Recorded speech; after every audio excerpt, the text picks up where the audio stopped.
Hello, ladies and gentlemen, boys and girls, and welcome back to another video. That is my new intro. Deal with it.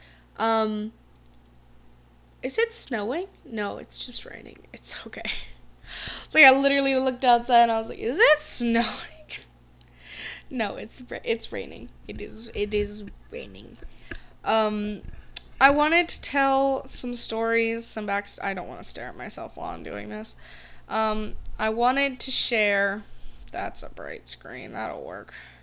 I wanted to share some backstage stories from Les Mis. I was in a show over the summer called Les Miserables, and it was at Westfield High School for summer stage. So basically the high school I'm at now, but over the summer. And it was an awesome show. Like, it was breathtaking. I'm sure you could probably find a video or two of Les Mis. Like, it was awesome. Our cast was great. Some of them were a little snobby, but we're not gonna talk about that.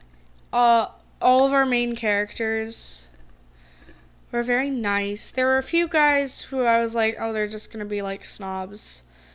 Like, they look very snobbish, or like they look like they're gonna be like, oh, like one of the guys. And they come up to you and they're so nice and they're so cheerful, and you're like, well, okay. And that's happened to me a lot with these guys. Like, some of them are like, oh, they're not gonna talk to me because I'm an ensemble member, and like they don't want to talk to me. Speaking of being an ensemble member, everyone's like, if I'm in the ensemble, I'd rather not be in the show. Like, I had a blast as an ensemble member. I've played main characters before. Shut up! Sorry. This is the problems of having a chihuahua.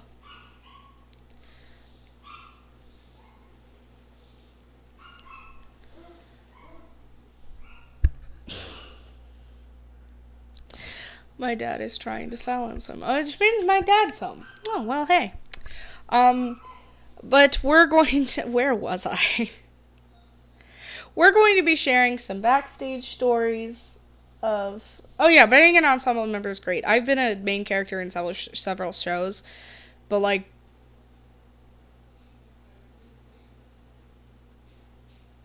It's a different look at things, and I really do like being an ensemble member. It's awesome.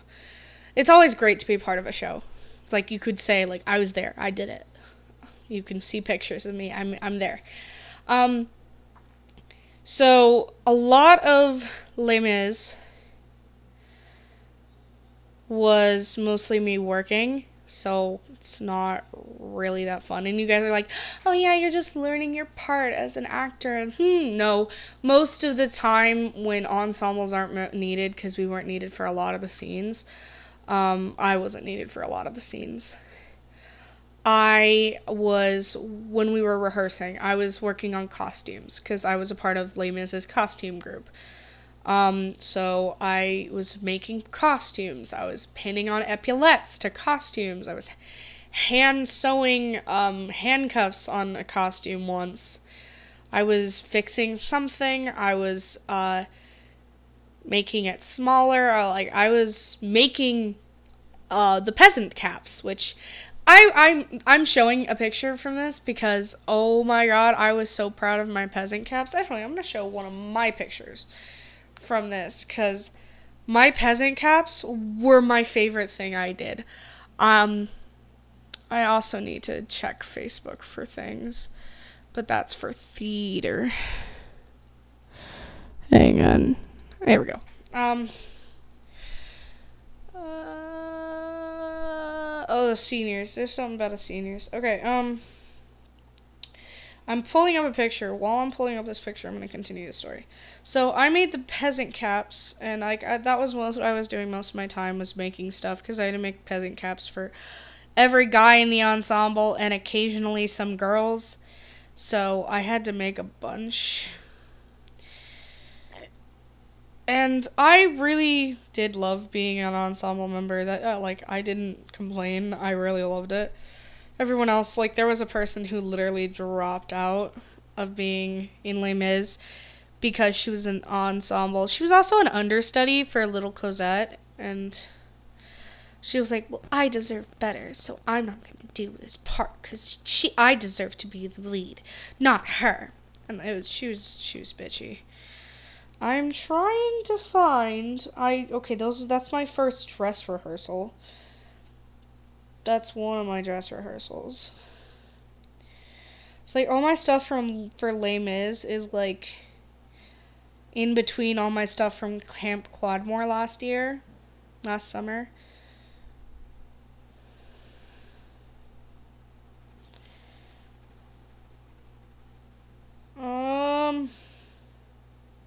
Oh yeah, we turned John Henry into a meme. I don't know if I can show this, but it was very funny. I liked it. I'm gonna show this. This is like one of the pictures I will show you. That is our cast after a dress rehearsal. You can see most of our main characters are happy and excited and like, yeah, we did it. And then we have the ensemble members on the top. I am somewhere over here. I'm just off screen. And then you see our main character in the center looking bummed out because he messed up one part of his thing. But that was during one of our dress rehearsals. And he was phenomenal during all other things. Oh yeah, that also reminds me. I was doing Legally Blonde at the same time I was rehearsing for Les Mis. Okay, it's further down than this. I'm trying to find this. It's like trying to find a needle in a haystack. But like there's pictures of me and my here they are. There's a picture of me in them. So this is a peasant cap. That's me in a peasant cap. Those were what I was making. So, hi, how are you? I spent most of my time making costumes, but there were all other times where I was, like, doing my part and stuff. But there are some times during the shows and stuff where we have, like, funny backstage moments. There are also some things I can't tell you because what happens in the black box stays in the black box. That was a rule we made. But I can tell you some funny stories that didn't happen in the black box. So, one of our funny stories is, there's a wedding scene in Les Mis. I'm going to tell you the funny story and then the painful story. So one of the stories we do is, like, just coming up to people and like saying, oh, he was in like talking like mouthing and like greeting each other at this wedding. It was like conversing, and one of the people, the joke I said, like what happens in the black box stays in the black box, the people that made that was me, my friend Robbie, who I now call Dad, one of the girl who played Morris Delancey in Newsies, she was also in this. She was involved in this. And then one of the other ensemble members named Josh. He was one of my friends. And then another person occasionally. But like those were our people that were like, we stayed in that area and we would like talk and converse in the black box. And then when we got on stage for the wedding scene, because it was directly after when we left the black box to go in there, sometimes when we were conversing with each other, we would go up to each other and quietly say, because neither of us were mic'd, what happens in the black box? And then we'd say at the same time, stays in the black box. It was great. We did it every show. No one ever noticed.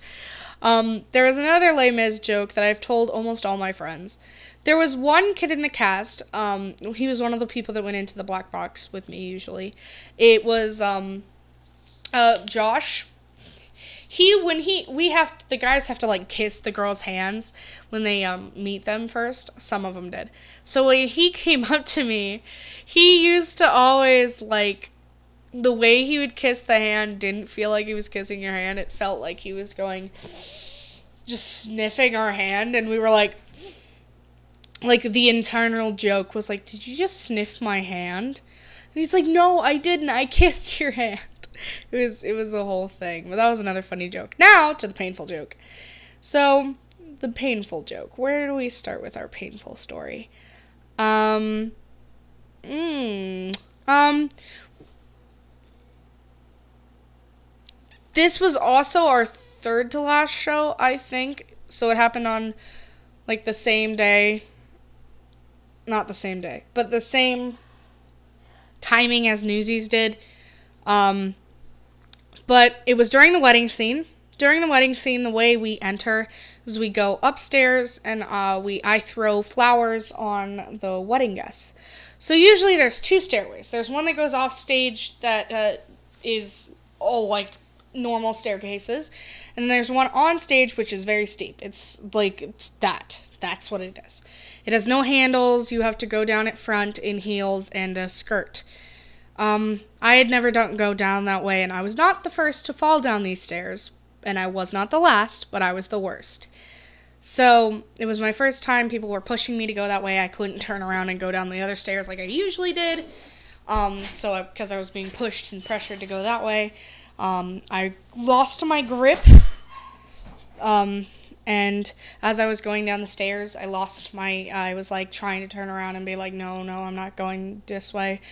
And like 2 steps in, I had nowhere to put my hands. I couldn't go down backwards. I lost my grip and I fell. I tried to grab onto the stairs with my hand, and I accidentally hurt my thumb. And then I tried to catch myself with my foot. I fell that way too. I fell down the stairs, which was like, I think we said like 12 feet, maybe less. Like about 12 feet. And I fell and I hit my head on the stage. And it was a big thud. My neighbor who was behind me in the line to go down these stairs was in shock. There were several castmates that were like in disbelief. There were some castmates that were already on the floor. They were students. They played students, I think. This is what people... From the moment I fell on, I don't remember. For a little bit. I'll tell you when I remember it again. Because so most of the story is what people told me happened. So apparently I blacked out when I fell. I was not responsive. They dragged me off stage. These guys got me off stage.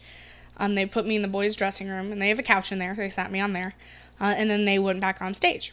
So the only people backstage are all the crew, like a few of the main crew members who came over to check me. A parent, one of our head parents.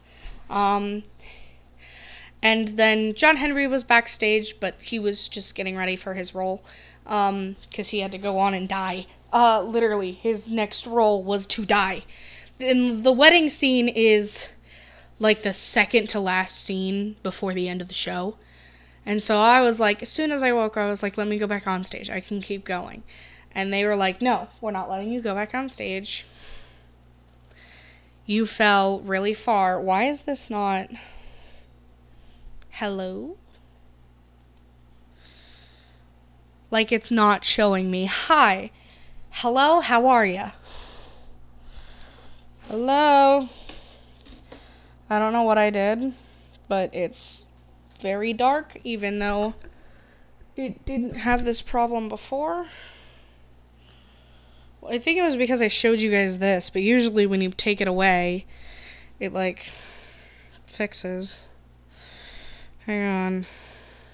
Has this problem been happening the entire time? Because, wow. I don't know why this is happening. If I shine the light in you, then... Hey! I got it back. There we go. Continuing story. I kept on saying, like, let me go back on stage, I can continue the show. And they were like, no, you fell really far, you were unconscious, like, we're not letting you back on stage. Not to mention, my ankle was swelling, and you could tell. My thumb was swelling and numb. And I was, like, my head hurt. I couldn't remember some things. Like, they were asking me, like, what month is it? And I couldn't remember. Oh, by the way, this is the part I can remember. Vaguely, but I can remember it. The month part is like, I was asking about the part of like a month. They were asking like, what month is it? I was like, I freaked out because I couldn't think of what month it was. I was crying. I was like, what month? I didn't know it. Like, I was hysterical. And they were like, okay, it's okay. You don't need to know what month it is. Then they said, how old are you? And that's a question I have trouble answering anyways. It's like 14, because it was before my birthday, I think. There were a few other questions they asked me and I didn't know. Then someone walked by, John Henry walked by. And I've known John Henry since I was in elementary school. He used to be very quiet back in the day. He was like the older kid and I was like a second grader and he was like a god. Well, he wasn't a god yet, but he was very nice and very quiet. And I was like, oh, you're a sweetheart. I hope he never sees. He's gonna be like, But, like, I knew I was supposed to know who he was. I knew who Ray was. Although, because I've known him since I was a kid. Too. There's a lot of people I've known in this cast since I was a kid. Like a lot of people at Westfield. In the theater thing. It was just like, I've known you since you were a little kid. And I'm like, that's terrifying. And John Henry walked by to, like, get ready to go on stage. And, I didn't remember who he was, but I remembered I was supposed to remember who he was. And I started crying, and I was hysterical again. And I was like, who are you? I know I'm supposed to know who you are. And, he literally closed the door. It's like, I ain't dealing with that. He didn't say that, but he did close the door. I think he did it to, like, not put me in more stress than I already was, and also so the audience couldn't hear. Well, I was very quiet. I was quiet. I was not that loud. But he did close the door and then went on stage. They wouldn't let me on stage for the rest of the show. After the show, my mom came back and got me, and then I came out a little later than everyone else. Everyone was like, are you okay? Like, some people saw me fall, some people didn't. I think it was either before that show or, like, after it. Because we did have 2 shows after, where someone sent me a stargram. I think it was before. And it says, don't fall. Oh wait, no, that was this year. I did get one during Les Mis, but it wasn't Don't Fall. I got one during Peter and the Starcatcher. I was a tech crew. I was a runner that time. And one of my friends sent me a stargram that said, don't fall this time. And, like, full caps, don't fall. And I said, too late, already did, when I came out. They did see Les Mis. There were a few people, like, half the stage saw me, of the audience saw me fall, the other half didn't. My mom was a part of the half that didn't, so when she saw that I didn't come on for vows and stuff, that's when she started getting worried. But, like, other than that, she was like, oh, it's going well. It's like, why isn't she here for the wedding? Because usually you can see me conversing. And then you see me come on stage for, like, the last song and the bows. And she didn't see me come on. So her and another friend that was there to see me were like, where is she? And they didn't see me. And they started freaking out. And then Ray came out and told her where I was. She was like, oh, we put her in the boy's dress. And she said, I hope no boys are changing in there and, like, they have their clothes on, because that will literally freak her out. I have, for those who don't know, I have a rational fear of shirtless men. I do not know how I got this. I don't actually remember. But when guys take their shirt off in front of me, I literally, like, I run. Because it's uncomfortable. And, like, it scares me. It genuinely scares me. There is a story behind it, I think, but I don't know what it is. And so my mom knows this, and they're like, no one's changing in there. We had them changed. I think they said changed in the black box or something. Like, we had them wait or something. No one has changed in there yet. And she came in, she checked me out. My mom's nonchalant nowadays when I get hurt, and, like, kind of, like, mildly pissed. So, like, when she came backstage, I remember this part as well. She was like, hey, honey, how you doing? And, like, she sounded kind of mad. It's like, you don't, like, sometimes when she sounds kind of mad, she thinks I'm lying. So, because she thinks I lie about most of my injuries. She's like, because I'm an actor, she thinks I'm lying. And also because when I was younger, I would fake sick so I could get out of school because I was bullied. And she's a nurse. She knows this. And so I always think when she has that tone of voice, it's always like she thinks I'm lying. So I said, like, you don't think I'm lying about this injury, do you? Like, I felt on, like, she's like, no, I don't think you're lying. You have many people that saw you fall off a 12-foot set piece. I don't think you're lying. I think it was like 6 feet. It's not that tall, but it was that tall. It was basically as tall as the distance between our stage and our floor, but a little more at Westfield. And if you've ever been to Westfield, you know how tall that is. But it was like a foot or two more off the floor, and it was not good. But my mom's like, no, I believe you. I know you're not lying. And she helped me get outside. She helped me get out because my ankle was swelling. Because I tried to stop myself with my foot. I actually have a bruise that will never leave me, like my newsy bruise on my knee, on my foot, in the shape of a horseshoe, which is great. So whenever I see it and, like, we're in the pool and, like, someone's like, oh, how'd you get that? And I'll look over at my mom and I was like, Mom, look, my horseshoe's still there. And she's like, uh-huh. But, like, that's... I came out and everyone was like, are you okay? And some cast members like, are you alright? And we just left. We left as, like, a few people chatted with me, but we tried to leave, like, immediately. We didn't go to the emergency room till a little while after, till it started getting worse. Then we went to the emergency room. And this was in summer, so we had, between our shows, we had, like, a break. The next show we had, I came in with a hood over my head and a blank pillow, a very squishy pillow, because my head hurt that much. And I was just trying to relieve it of stress. And, like, my head didn't like light, so I wore a hood. And, like, it was...